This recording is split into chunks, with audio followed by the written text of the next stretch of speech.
calmer waters in Istanbul, at least for now. But under the surface there are some powerful currents swirling. The Prime Minister Tayyip Erdogan has shown his strength, but he now faces a challenge.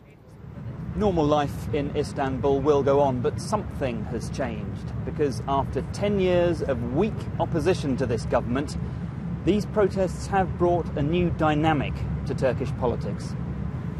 And this was the first example, the standing man of Taksim Square, inspiring others to stand in silent protest. In Beşiktaş by the Bosphorus, they still enjoy a beer in a pavement cafe, one of the things they fear the government wants to restrict. For many protesters, the struggle must continue. We have a lot of people under detention, and we think they should be freed. The government is very weak, and that's why they don't want us to sit down and talk, because when we talk, things will change.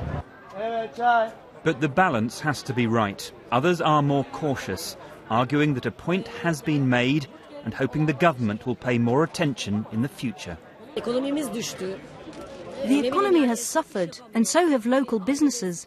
In that sense, I don't support further protests.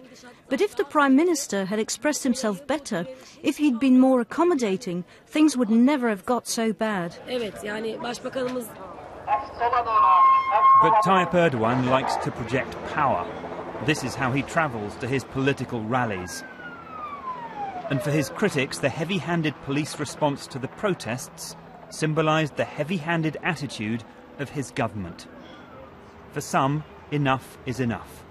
They don't want to be told how to lead their lives, how many children they should have, what kind of bread they should eat, what they should drink or not. They're just fed up.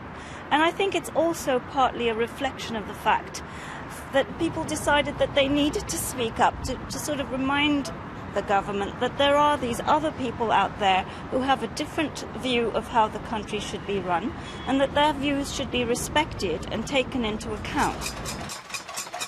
So at 9 o'clock every night they bang their pots and pans in noisy protest against a government that has won 3 elections and looks set to win another. They're calling for a more pluralistic democracy. Probably only the Prime Minister himself can decide whether they'll get one. Chris Morris, BBC News, Istanbul.